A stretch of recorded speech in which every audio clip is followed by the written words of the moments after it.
Horror stories in Hindi में आप सभी का स्वागत है। दोस्तों, अगर आप लोग इस चैनल पर नए हो तो इस चैनल को सब्सक्राइब कर लीजिए। जाकर हमारी दूसरी कहानियाँ ज़रूर देखें और सुनें। आप लोगों को बहुत मज़ा आएगा। साथ ही साथ डिस्क्रिप्शन बॉक्स में हमारा व्हाट्सएप का नंबर है और ईमेल आईडी का लिंक है। अगर आप में से कोई हमें अपनी कहानियाँ भेजना चाहता है तो उस लिंक पर क्लिक करके हमें अपनी कहानियाँ भेज सकता है। चलिए बढ़ते हैं हमारी कहानियों की ओर। दोस्तों, हमारी ये कहानी निशांत की है। चलिए इनकी कहानी शुरू करते हैं। मेरा नाम निशांत है और जो घटना मैं आप लोगों को बताने जा रहा हूँ ये 2006 की घटना है। मैं आप लोगों को एक बात ये भी बता दूँ कि उस घटना के बाद हम सब इतना ज़्यादा डर गए थे कि उस जगह का नाम सुनने से भी हमें डर लगता था। 2006 में एक हमारे गांव से लगकर जगह थी। वैसे तो वो जंगल हम लोग उसे बुलाते थे क्योंकि उसमें कोई रहता नहीं था, कुछ जंगली जानवर थे। उस जंगल के बीचों बीच एक छोटी सी जगह थी। वो जगह को हम गांव वाले किला करके बुलाते थे। उसे फोर्ट या किला इसीलिए हम लोगों ने नाम दिया था क्योंकि जब भारत में अंग्रेज़ों का राज था उस समय हमारे जो क्रांति भाई होते थे वो उसी जगह पर जाकर कोई भी आंदोलन या कोई भी प्लान पर बात करते थे। और वो जगह कुछ ऐसी है कि चारों तरफ उसके बड़ा सा एक गड्ढा खोद कर रख दिया गया है। हो सकता है कि उस समय उसमें पानी होता होगा, लेकिन अभी तो वो जगह बिल्कुल सूखी पड़ी है। जब बारिश का मौसम आता है तब उस गड्ढे में पानी भर जाता है। वो जगह इतनी बड़ी है कि उसमें 100 से 150 लोग एक टाइम पर होते होंगे। वैसे तो दिन के समय कई बार लोग उसमें गए आए हैं, लेकिन बहुत सारे लोगों का ये कहना है कि सूरज डूबने के बाद उस जगह पर जाना ठीक नहीं है, क्योंकि जब अंग्रेज़ों को उस जगह के बारे में पता चला था तो वो अंग्रेज़ उसी टाइम पर वहाँ पर अटैक किए थे। चारों तरफ से उसे घेर लिया गया था और कुछ लोगों को अंदर ही मार दिया गया था, जिसमें अंग्रेज़ों की भी मौत हुई थी। इस वजह से उस जगह पर सूरज डूबने के बाद कहा जाता है कि कोई नहीं जाता। अब इसमें कितनी सच्चाई है ये हम लोग नहीं जानते, बस जो लोग कहते हैं तो हम लोग उनकी बात पर विश्वास करके कभी वहाँ जाते नहीं थे। उस समय मेरी उम्र कुछ 22-23 साल की रही होगी कि मैं अपने दोस्तों के साथ जंगल में कई बार ऐसे ही जाता था। कभी जंगली फ्रूट्स तोड़ने के लिए, तो कभी खेलने के लिए, या कभी जानवरों को चराने के लिए जाता था। मैं एक बार अपने दोस्तों से बैठकर बात कर रहा था तो मेरा जो एक फ्रेंड था वो मुझसे कहने लगा कि यार, वहाँ पर निशांत सभी लोग ये बात करते हैं कि भूत प्रेत है, तुझे विश्वास होता है क्या? मैंने कहा विश्वास करना तो पता नहीं, लेकिन मैं इन सब बातों पर नहीं मानता क्योंकि मैंने अभी तक कोई भूत प्रेत देखा नहीं। मेरे जो पिताजी थे दोस्तों, मैं आप लोगों को बता दूं कि वो भूत प्रेत जैसी चीज़ों पर बिल्कुल विश्वास करते थे। मैंने उससे हंसते हुए यूं भी कहा कि मेरे पिताजी तो इन सब बातों पर विश्वास करते हैं, लेकिन मैं नहीं करता। मेरा दोस्त मुझे देखकर हंसते हुए कहने लगा कि जब तेरे पिताजी करते हैं तो तुझे भी विश्वास करना ही चाहिए। मैं हंसा। मैंने कहा सबकी अपनी अपनी बात है। बातों बातों में उसने मुझसे कहा कि अगर तू विश्वास नहीं करता है तो अकेले वहाँ पर क्यों नहीं जाता? मैंने कहा मैं जा सकता हूँ, लेकिन वो जगह काफ़ी दूर है, वहाँ जाकर मैं करूँगा भी क्या?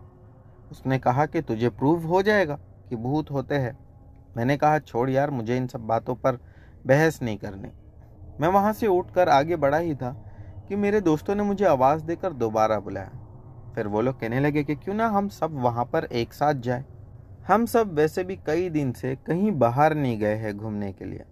अगर तू कहे तो हम वहाँ पर चलते हैं। मैंने कहा कि ठीक है, घूमने के लिए वो जगह अच्छी है, लेकिन जंगल के एकदम बीचों बीच होने की वजह से हम उस साइड कभी जाते ही नहीं थे। जंगल में जाना आना होता था, लेकिन उस किले के पास जाना तो शायद ही कभी हुआ होगा, 1 या 2 बार गए होंगे। उसने कहा कि ठीक है, कल हम दोपहर में खाना खाने के बाद निकल चलते हैं। दोपहर के करीब 1:30-2 बजे के आसपास हम सब इकट्ठा हो चुके थे और उसी जगह के लिए निकल पड़े। हमें पहुंचने में शाम के 4:30 हो गए थे वहाँ पर, क्योंकि वो जगह काफ़ी अंदर थी और हम रास्ता भी भटक गए थे कि कौन से रास्ते से वो जगह आती है। हमें बहुत मुश्किल से वो जगह मिली। वहाँ पर पहुँचने के बाद मेरे दोस्त मुझसे कहने लगे कि चल अंदर चलते हैं। मैंने कहा ठीक है। हम सभी लोग उसके अंदर जाने लगे। रास्ता बिल्कुल टूटा फूटा था। वो जो किला था और उसके आसपास जो गड्ढा बना हुआ था जिसके ऊपर लकड़े की एक छोटी सी सड़क या ब्रिज कह सकते हो बनी हुई थी, वो भी बुरी तरह से टूट फूट चुकी थी। हम खुद को संभालते हुए वहाँ अंदर चले गए।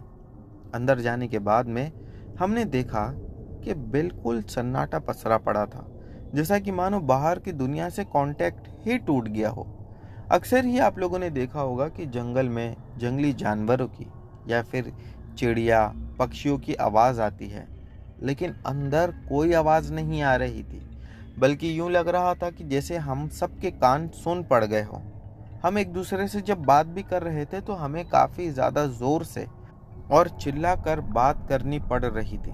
मेरा एक दोस्त अचानक से कहने लगा कि पुराने ज़माने में लोग कितने ज़्यादा बुद्धिमान थे। मैंने कहा क्यों? तो कहने लगा कि देख ना, आवाज़ सुनने ही नहीं आ रही है। हो सकता है कि वो लोगों ने इसका स्ट्रक्चर ही ऐसा बनाया कि आवाज़ बाहर ना जाए। मैं हंसते हुए कहने लगा कि इसके स्ट्रक्चर में है ही क्या, कुछ टूटी फूटी दीवारें दिखाई दे रही है जो कि बराबर से ठीक भी नहीं दिख रही। हम और अंदर जा ही रहे थे कि अचानक से मेरे दोस्त को महसूस हुआ, जो एकदम आखिर में पीछे चलता हुआ आ रहा था, कि उसके पीछे भी कोई चल कर आ रहा है। उसने कहा यार निशांत, मुझे ऐसा लग रहा है कि मेरे पीछे कोई चल कर आ रहा है। मैंने कहा यार तू कुछ भी देखता है, कुछ भी महसूस करता है, चल तू ये सब भूत प्रेत की बातें ज़्यादा सुन लिया है, इस वजह से ये तेरा वहम होगा। वो कहने लगा मेरा वहम नहीं है, मैं बिल्कुल साफ साफ उसे महसूस कर रहा हूँ, बल्कि उसकी सांसों की आवाज़ भी मैं सुन पा रहा हूँ। मैं हंसने लगा। मैंने कहा यहाँ पर किसी को सुनाई नहीं दे रहा और तुझे उसकी सांसों की आवाज़ आ रही है। वो कहने लगा हाँ, मेरी बात का विश्वास कर, अगर तुझे विश्वास नहीं है तो तू पीछे आकर देख ले। मैं उसकी जगह पर चला गया और मैं पीछे पीछे अब ग्रुप में चलने लगा। अचानक से उसी सन्नाटे में मुझे भी किसी की सांसों की आवाज़ सुनाई दी और किसी के चलने की आहट बिल्कुल साफ महसूस होने लगी। अभी ये सब चल ही रहा था कि मैंने अब यूं महसूस किया जैसा कि किसी का हाथ मेरे हाथ को लगा हो और उसका हाथ बिल्कुल बर्फ जितना ठंडा था। मैं ये देखकर एकदम से घबरा गया। मैंने मेरे दोस्त से कहा कि हाँ, अब मुझे भी कुछ महसूस हो रहा है। अंदर काफ़ी ज़्यादा अंधेरा था। मैंने कहा कि कहीं तुम लोगों का हाथ तो मुझे नहीं लगा। मैं उसके बाद अपने सारे दोस्तों का हाथ पकड़ पकड़ कर देखने लगा, लेकिन किसी का भी हाथ वो बर्फ जितना ठंडा नहीं था। मैंने मेरे दोस्त से कहा कि यार शायद जो लोग बात कहते हैं वो सच है, हमें यहाँ से बाहर निकल जाना चाहिए। वो मुझे देखकर हंसने लगा, कहने लगा अब तो विश्वास हो गया ना। हम अभी बात ही कर रहे थे कि अचानक एक आवाज़ गूंज उठी। वो आवाज़ ऐसी थी जैसा कि कोई आपस में खुसफुसा रहा है। मैं और मेरे सारे दोस्त आसपास देखने लगे, लेकिन वो आवाज़ें किसकी थी, कहाँ से आई, हमें समझ में नहीं आया। मैंने कहा कि चलो हम ज़्यादा अंदर नहीं जाएंगे, हमें अब वापस होना चाहिए। हम जैसे ही बाहर आने के लिए पीछे मुड़े ही थे कि अचानक मेरे दोस्त ने ज़ोर से चिल्लाया और वो पीठ पर हाथ रखकर चिल्ला रहा था। वो कह रहा था कि किसी ने मुझे मारा। जब हमने जाकर उसकी पीठ पर देखा तो उसकी पीठ पर से खून निकल रहा था। यूं लग रहा था कि किसी ने उस पर बहुत नोकीली चीज से वार किया हो। हमने उसे पकड़ा और अब भागते हुए वहां से बाहर आने लगे। वो जो ब्रिज था लकड़े का, वो टूटा फूटा था, उस पर तो भागकर हम बाहर नहीं आ सकते थे, इसीलिए एक एक आदमी धीरे धीरे वहां से निकल रहा था। सबसे लास्ट में मैं ही बचा था। मेरे सारे दोस्त पार हो चुके थे। मैं जैसे ही वो ब्रिज पर चलने लगा, तभी पीछे से एक आवाज़ मैंने बिल्कुल साफ सुना। वो आवाज़ ये कह रही थी कि दोबारा यहाँ पर मत आना। उसके बाद हम वहाँ से निकले और वहाँ से जितना जल्दी हो सका भागकर अपने घर पर आए। ये घटना जब मैंने अपने घर पर बताई तो घर वालों ने बहुत डांट लगाई। मेरे पापा कहने लगे कि जब बड़े लोग कुछ बात बोलते हैं तो वो तुम्हारे फ़ायदे की होती है, उनकी बातों को हवा में मत उड़ाया करो। मैंने कहा पापा मुझसे गलती हो गई, अब दोबारा मैं उस जगह पर कभी नहीं जाऊंगा। अभी भी वैसे तो वो जगह वहाँ पर है, लेकिन पता नहीं अब वहाँ पर वो आत्माएं है नहीं है, कोई जाता है या नहीं जाता है, इस बारे में मैं नहीं जानता। लेकिन दोस्तों उस दिन भूत प्रेतों पर मुझे भी विश्वास हो गया। तो दोस्तों, ये थी निशान जी की कहानी। अब बढ़ते हैं अगली कहानी की ओर। हमारी अगली कहानी हमें यश ने भेजी है। चलिए इनकी कहानी शुरू करते हैं। ये घटना मेरी एक फीमेल फ्रेंड के साथ हुआ था, वो भी कुछ दिन पहले। मेरी एक फ्रेंड है जिसका नाम वैदेही है और वो नागपुर में रहती है अपने कुछ फ्रेंड्स के साथ कॉलेज और स्टडीज़ के लिए। एक दिन वो अपने दोस्तों के साथ वहीं मस्जिद के पास से गुजर रही थी। रात के कुछ 8 बजे घर आई होगी एंड खाना पीना खाकर वो करीब रात के 11:30-12 बजे अपने एक फ़ीमेल फ्रेंड के साथ वीडियो कॉल पर बात कर रही थी। ऐसे ही बातें करते करते वो जो बिल्डिंग में रहती थी वहाँ से थोड़ा अपने एंट्रेंस पर दूर आई और वहाँ पर बैठ के बात करने लगी वीडियो कॉल पे। एंड बातें करते करते रात के 12:30 बज चुके थे। फिर अचानक से जिस फ्रेंड के साथ बातें कर रही थी वो फ्रेंड ने उससे कहा कि तू कहाँ है अभी। उसने कहा मैं तो घर के बाहर यहीं पर खड़ी हूँ। उसकी फ्रेंड ने कहा कि तू जल्दी से अंदर चले जा। वो काफ़ी ज़्यादा डर चुकी थी और उसे मानो यूँ लग रहा था कि शॉक लग गया हो। उसने बोला घर के अंदर जा, बस सारी बात घर के अंदर जाकर करना। घर के एंट्रेंस वॉल के बाहर कुछ है भूत जैसा, जिसका पूरा फेस जला हुआ है, भयानक है और वो काफ़ी बड़ा भी था। जब वो पीछे मुड़कर देखी तो उसे कुछ नहीं दिख रहा था, पर उसके फ्रेंड ने वीडियो कॉल पे बिल्कुल साफ साफ देखा और वो बहुत ज़्यादा डर गई थी। फिर उसने वीडियो कॉल का स्क्रीनशॉट निकाला और रात के 1 बजे उसे सेंड किया। वैदेही ने जब ये देखा तो उसे भी बहुत ज़बरदस्त शॉक लगा। उसकी तबीयत खराब हो गई। पर एक बात अजीब थी, वो फ़ोटो सिर्फ वो ही देखकर यकीन करेगा जो भूत प्रेत पर विश्वास करता होगा। जब उसने फ़ोटो अपने पापा को दिखाई तो उसके पापा ने कहा कि वो जो भी था वो घर के अंदर इसलिए नहीं आया होगा क्योंकि घर के अंदर हनुमान जी की फ़ोटो थी। इसी के साथ उन्होंने ये भी कहा कि वो बाहर ही खड़े रहकर तुम्हारा इंतज़ार कर रहा था कि जैसे ही तुम बाहर निकल जाओ तो वो तुम्हारी आत्मा को अपने साथ लेकर चले जाएगी। वैदेही अब ठीक हो चुकी है, पर जब भी वो फ़ोटो देखती है तो उसके रोंगटे खड़े हो जाते हैं। उसके बाद से वो ज़्यादातर समय रात के बाहर नहीं जाती है। इसके बाद में जब हम लोगों ने और पता लगाया तो हम लोगों को ये पता चला कि वो भूत नहीं था, वो तो जिन था जो उसी रोड पर आता जाता रहता था और वैदेही का पीछा कर रहा था। वो उसी दिन जब वो रात में 8-9 बजे के आसपास अपने घर पर आई हुई थी और वैदेही ने उस दिन अतर लगाया था। शायद इसी वजह से वो जिन उसी की तरफ अट्रैक्ट हुआ था, इसलिए वो अपने साथ उसे ले जाना चाहता होगा। दोस्तों, ये भी मैं आप लोगों को बता दूं कि एक घटना अभी 8-10 दिन पहले महाराष्ट्र के नागपुर ज़िले में हुई है। तो अब बढ़ते हैं हमारी अगली कहानी की ओर। दोस्तों, हमारी अगली कहानी पीयूष की है। चलिए इनकी कहानी शुरू करते हैं। मेरा नाम पीयूष है। ये घटना मैंने अपने पिताजी से सुना था। ये बात है 1980 की। उस समय मेरे पिताजी बताते हैं कि जब मेरी उम्र 10-12 साल की रही होगी, मैं वहाँ पर अपनी खेत के आसपास में ही काम करके खेलता था। जब मैं वहाँ पर खेला करता था अपने बाकी दोस्तों के साथ, तभी मेरे एक दोस्त की माँ थी। वो हमेशा ही उनके दोस्त को मना करती थी कि वहाँ पर मत खेला कर। और जब भी वो उस लड़के को या मेरे दोस्त को देखती थी मेरे साथ उसी जगह पर, तो वो आकर उसे बहुत चिल्लाती थी। लेकिन हमारी उम्र कम होने की वजह से हम उतना समझ नहीं पाते थे। मैंने एक बार ये बात मेरे घर में सबको बताया, तो जो मेरे पिताजी थे वो कहते हैं कि उनके भी माता पिता ने उन्हें डांट लगाई। कहने लगे कि वहाँ पर नहीं खेलना बेटा, वो जगह अच्छी नहीं है। अब वो जगह कैसी थी ये तो हम नहीं जानते, लेकिन हाँ, मैं इतना कहना चाहूँगा कि कुछ टाइम तक तो हमने घर वालों की बात नहीं मानी। फिर एक दिन अचानक से ऐसा आया कि जब मैं और मेरे पिताजी वहाँ से गुजर रहे थे, तब पिताजी को एक औरत वहाँ पर खड़ी हुई दिखाई दी और वो औरत अजीब सी थी। यानी कि उस औरत के हाथ पैर दिखाई नहीं दे रहे थे। बस ऐसा लग रहा था कि उसने कपड़ा ओढ़ रखी है सफ़ेद कलर का और पूरे शरीर को उसी से ढक कर रखी है। उसके चेहरे पर कुछ गुदा हुआ था। ऐसा लग रहा था कि किसी ने डार्क काली पेन से कुछ लिख कर रखा है। मेरे जो पिताजी थे वो अपने पिताजी के साथ में थे। उनके पिताजी ने देखकर कहा कि वहां पर मत देख। मेरे पिताजी ने अपनी नज़रें नीचे कर ली और वो अपने पिताजी के साथ आगे बढ़ने लगे।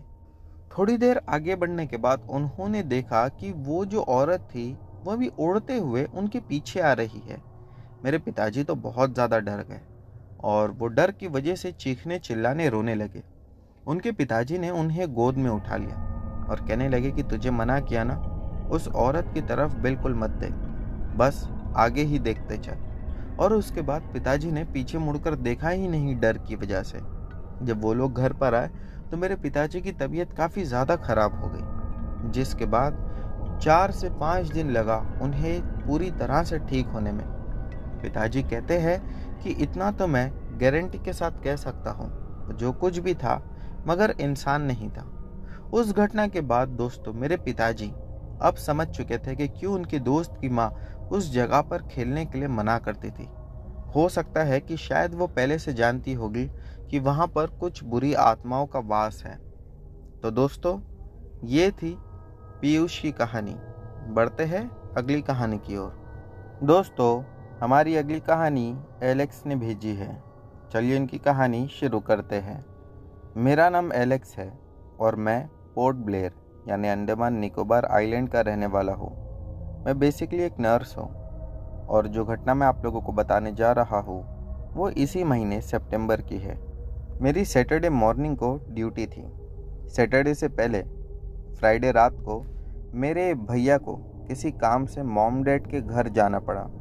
तो हमारे यहाँ पर हमें बस के लिए सुबह 4 बजे से पहले बस का वेट करना होता है।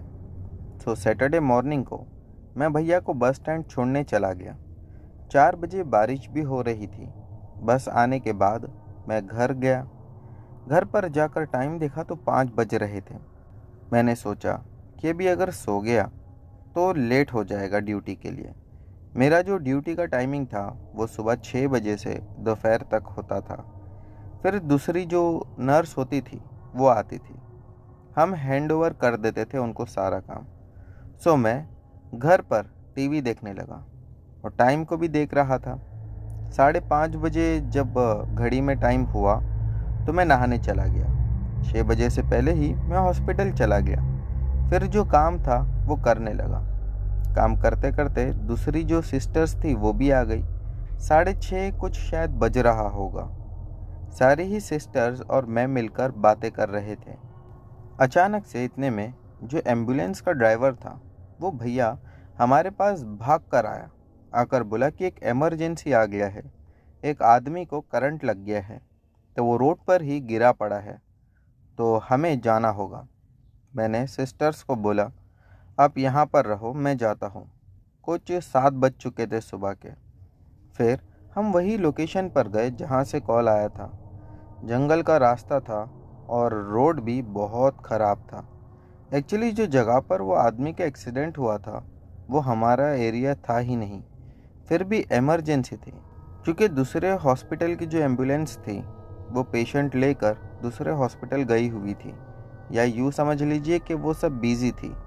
उसके बाद हम जब वहाँ पहुँचे तो देखा कि बहुत कार और बस थी वहाँ पर। एम्बुलेंस के लिए जगह ही नहीं थी वहाँ जाने के लिए। फिर मैं एम्बुलेंस से उतर कर वो आदमी को देखने गया तो वो रोड पर पड़ा था।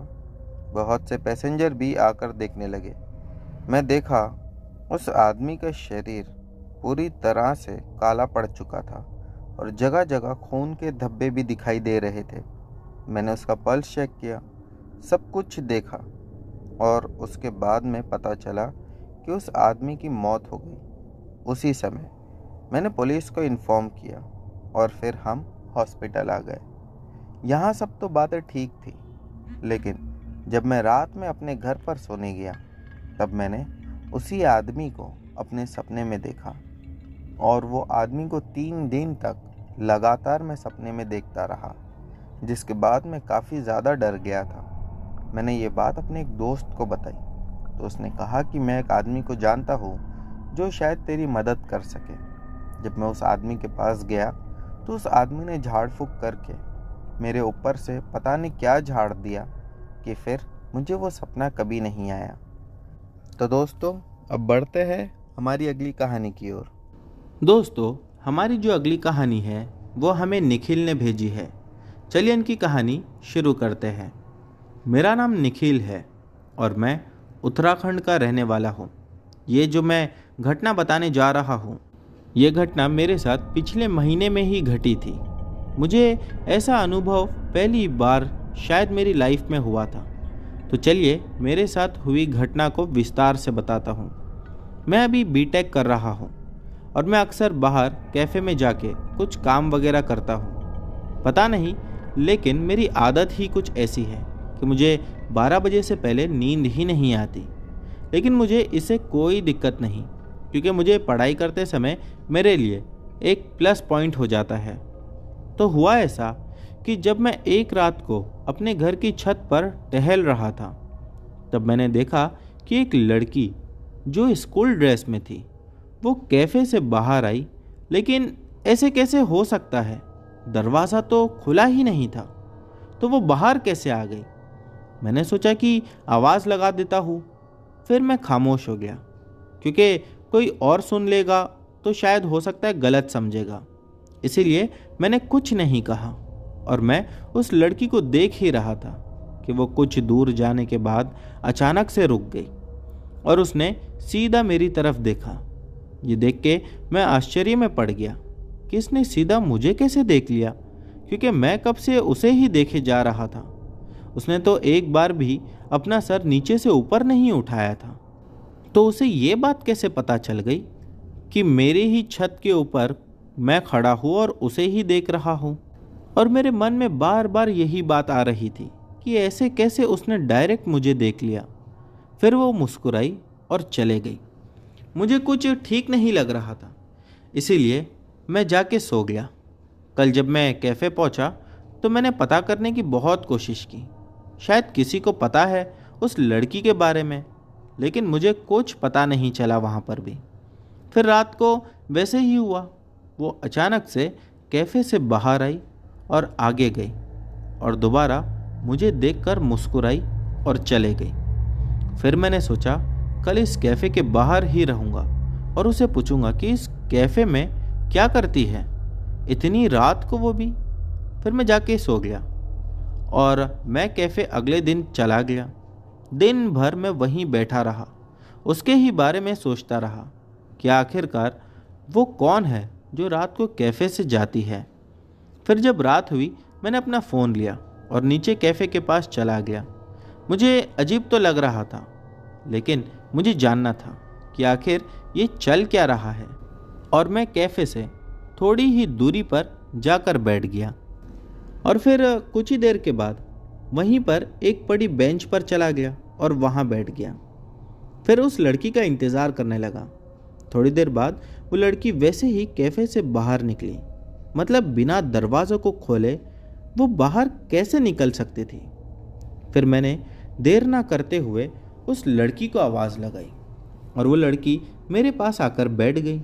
मैं वहाँ से खड़ा होकर एकदम से पीछा हो गया, क्योंकि मैं नहीं चाहता था कि कोई हमें इतना पास में देख ले। उससे हो सकता है कि लोग गलत समझते। मैंने उस लड़की से पूछा कि आखिर तुम हो कौन, और पहली बात तो ये कि तुम बिना दरवाज़ा खोले बाहर कैसे आती हो। फिर उसने कहा, क्या तुम आत्माओं पर विश्वास करते हो? मैंने कहा, मुझे नहीं पता, क्योंकि मैंने कभी उन्हें देखा ही नहीं। तो हो सकता है शायद वो नहीं होती होगी। ये सुनकर वो लड़की पहले थोड़ा सा मुस्कुराई और बोली कि मैं एक आत्मा हूँ। मुझे तो पहले उसकी ये बात हजम नहीं हुई, लेकिन कहीं मुझे शक होने लगा। फिर भी मैं साइंस में कुछ ज़्यादा ही विश्वास रखता था, इसीलिए मुझे उस पर पूरा विश्वास नहीं हो रहा था। मुझे लगा कि ये पक्का मेरे साथ कोई प्रैंक कर रही होगी। फिर मैंने कहा, अगर तुम सच में कोई आत्मा हो तो तुम कैफ़े में क्या करती हो? उसने कहा, मैं तुम्हें ये सब यहाँ पर नहीं बता सकती, तुम मेरे साथ चलो। मैंने सोचा ये कहीं मुझे फंसाना तो नहीं चाहती है, इसीलिए मैंने कहा नहीं, मुझे कहीं नहीं जाना है, तुम कौन हो और इधर क्या करती हो। और मैं ये बोलकर वापस आ गया। फिर मैंने सोचा कि वो चले गई क्या।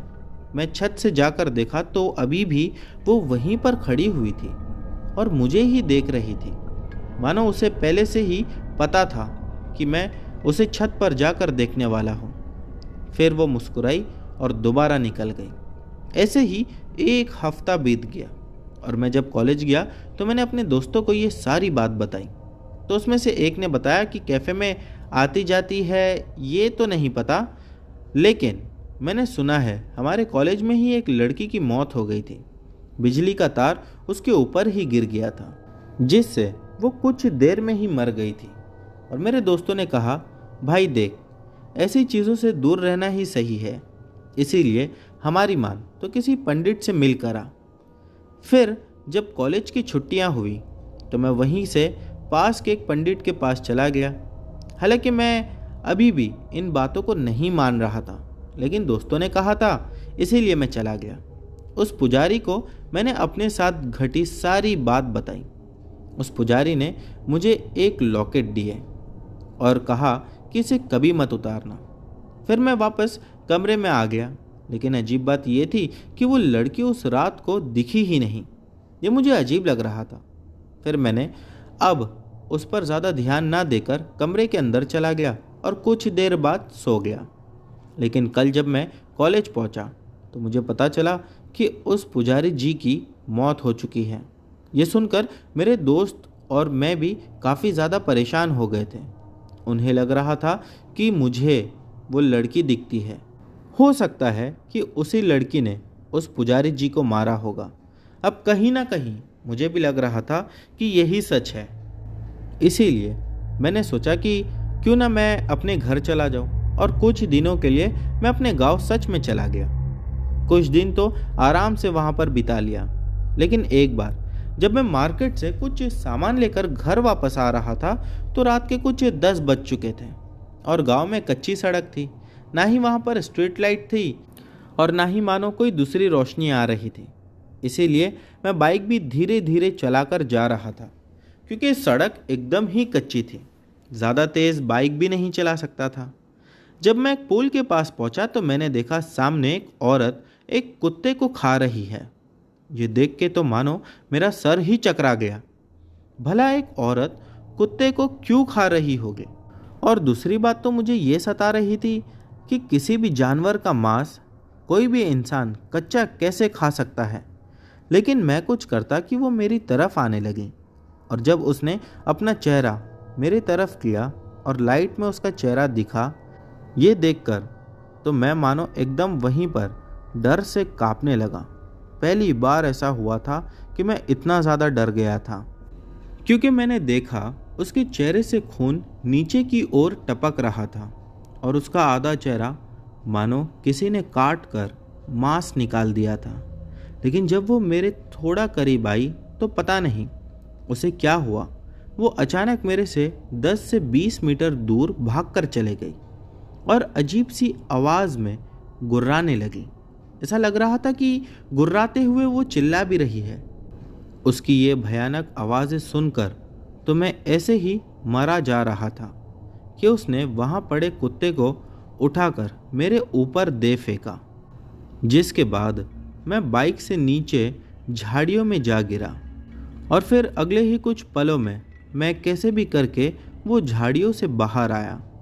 तो अब मैंने जो नज़ारा देखा मैं समझ गया कि आज तो 100% मैं मारा जाऊंगा, क्योंकि मैंने देखा जो कैफ़े के पास लड़की मुझे दिखाई देती थी, अब वो भी यहीं पर मेरे सामने खड़ी है। और मुझे समझते देर ना लगी कि मेरा लॉकेट उन्हीं झाड़ियों में गिर गया है। लेकिन मैंने जो देखा मुझे यकीन नहीं हो रहा था कि वो लड़की तो शायद मेरी मदद कर रही है, क्योंकि वो उस औरत से लड़ रही थी। और कुछ ही देर बाद वो औरत एक भयानक आवाज़ निकाल कर वहाँ से पता नहीं कहीं गायब हो गई। वो लड़की मेरी तरफ बढ़ने लगी, लेकिन मुझे पहले से ही पता था कि इन दोनों में से कोई भी जीते मुझे तो मार ही देंगे। जब वो मेरे पास आई तो उसने मेरे सर को सहलाया और झाड़ियों में से उसने मेरे बाइक को ऐसे उठाकर बाहर निकाल दिया जैसे उसके लिए मानो वो कोई खिलौना था। मैं अभी उसे देख ही रहा था कि उसने कहा कि आज से तुम कोई भी तावीज़ मत पहनना, मैं हमेशा तुम्हारी रक्षा करूंगी। और फिर कुछ देर बात करते करते ही मैं कब बेहोश हो गया मुझे पता ही नहीं चला। जब मेरी आँख खुली तो मैं अपने घर में था और सामने एक पुजारी जी भी थे। फिर उन्होंने बताया कि जब मैं घर नहीं लौटा तो मेरे चाचा और मेरा भाई मुझे ढूंढने के लिए बाहर आ गए, लेकिन मैं गांव से बाहर के मंदिर पर ही लेटा हुआ था। जब उन्होंने मेरे से पूछा तो मैंने सब कुछ एक तोते की तरह उन्हें बता डाला। फिर पुजारी जी ने पता नहीं क्या कुछ झाड़ फूक वगैरह किया और एक तावीज़ मेरे गले में डाल दिया। और फिर अचानक से मेरे ध्यान में आया कि वो लड़की, लेकिन मैंने उस समय कुछ नहीं किया, उस तावीज़ को पहन लिया। और कुछ 3 या 4 दिन बाद मैंने जब उस तावीज़ को उतारा तब मैंने देखा वो लड़की सच में मेरे पास बैठी हुई थी। मैंने उस लड़की से बहुत कोशिश की कि उसके बारे में जान लो, जैसे कि वो कौन है, लेकिन वो हर बार मना कर देती थी। फिर मेरे घर वालों ने एक अचानक से बड़ी पूजा रख दी। मुझे तो समझ ही नहीं आया कि ये पूजा क्यों रखी गई है, लेकिन उन्होंने बताया कि हमारे घर में कोई आत्मा है। मैंने कहा ये किसने कहा कि यहाँ आत्मा है? तो मुझे बताया गया कि जो पुजारी जी कुछ दिन पहले आए हुए थे उन्हीं ने बताया था कि यहाँ पर कोई आत्मा है। पता नहीं, मुझे इस पूजा से अच्छा नहीं लग रहा था। मैं नहीं चाह रहा था कि ये पूजा हो, लेकिन मैं कुछ कर नहीं सकता था। फिर पूजा ख़त्म होने के कुछ दिनों के बाद मैंने जब तावीज़ उतारी तो मेरे सामने वो लड़की नहीं थी। पता नहीं मुझे कि उस समय मैं अपने आप में ही क्यों इतना अकेला महसूस कर रहा था। बहुत बुरा और अजीब सा फील हो रहा था, मानो कि मैं अब रो ही दूंगा। कुछ दिन तो एकदम से मानो मुझे किसी से कोई मतलब ही नहीं था। हमेशा मैं उदास ही बैठा रहता था। फिर एक बार मैं खेतों में पानी डालकर बैठा हुआ था कि तभी किसी ने मेरे कंधे पर अपना हाथ रखा। मैंने देखा कि ये वही लड़की है। उस समय मैं अंदर से इतने दिनों बाद इतना खुश हुआ कि मानो जो चीज़ मेरे से दूर चले गई थी वो मुझे मिल गई।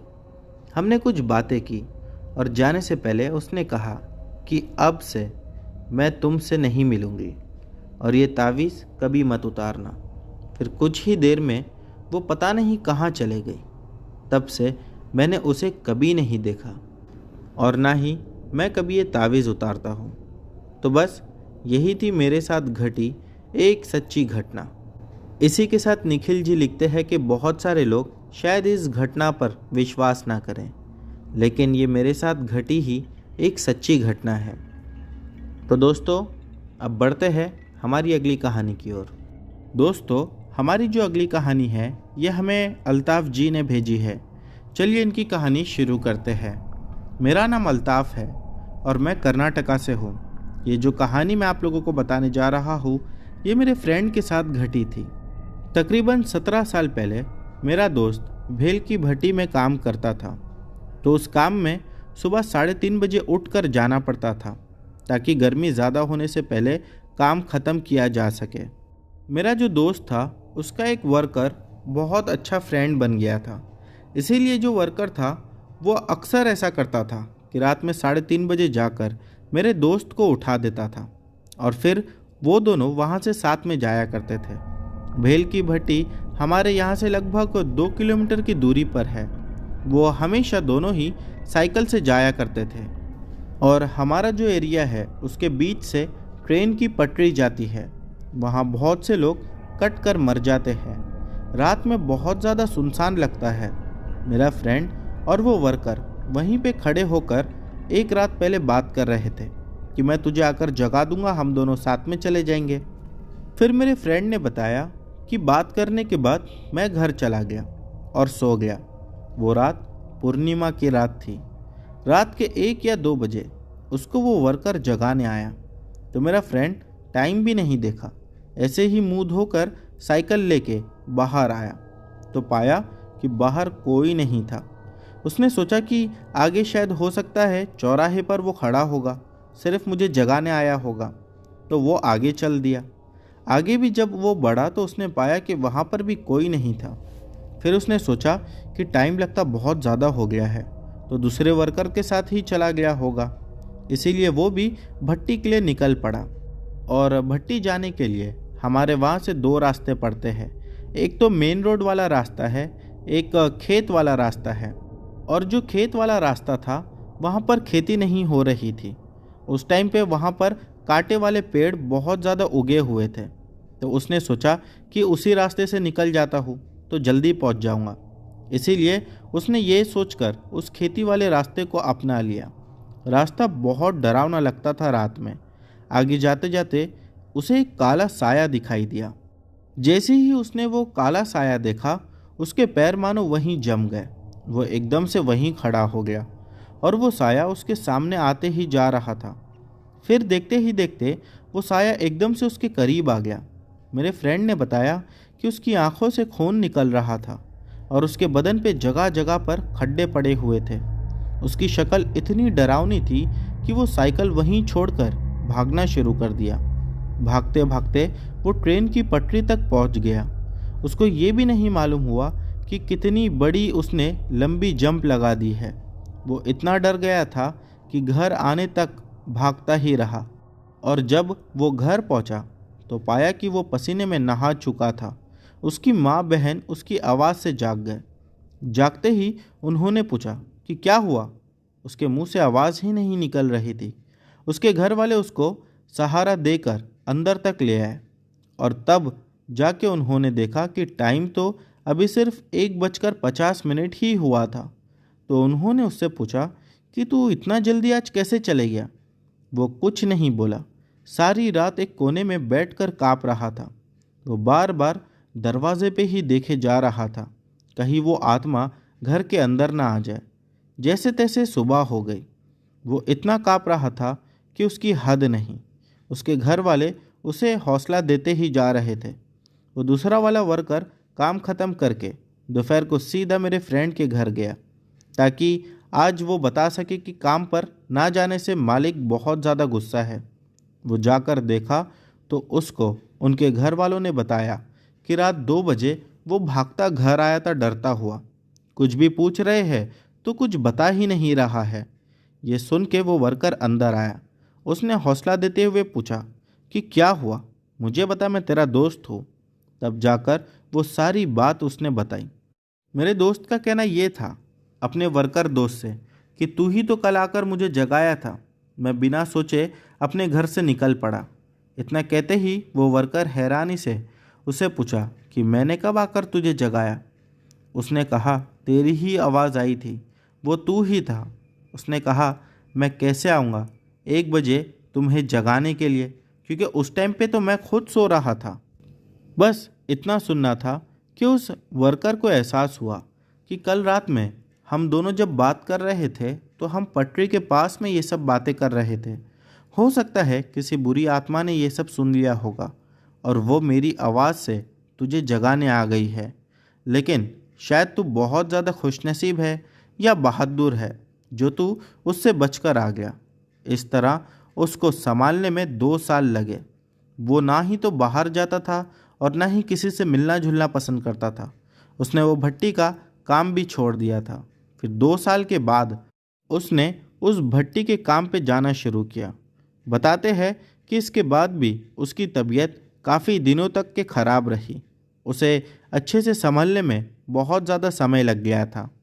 और इस हादसे के बाद जो भट्टी के मालिक थे उन लोगों ने ये डिसाइड किया कि जो भट्टी 4 बजे शुरू होती थी अब वो भट्टी को सुबह के 6 बजे शुरू किया जाएगा, क्योंकि सभी वर्कर इस घटना के बाद बहुत ज़्यादा घबरा चुके थे।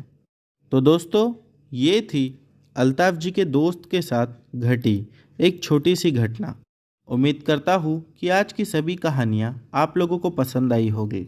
दोस्तों, इनमें से जो भी कहानी आप लोगों को पसंद आई हो उसके बारे में नीचे कमेंट सेक्शन में लिखना मत भूलना। चैनल पर नए हो तो बिना सब्सक्राइब किए मत जाना और कहानियाँ अच्छी लगी हो तो लाइक ज़रूर कर देना। मिलते हैं हमारी अगली वीडियो में।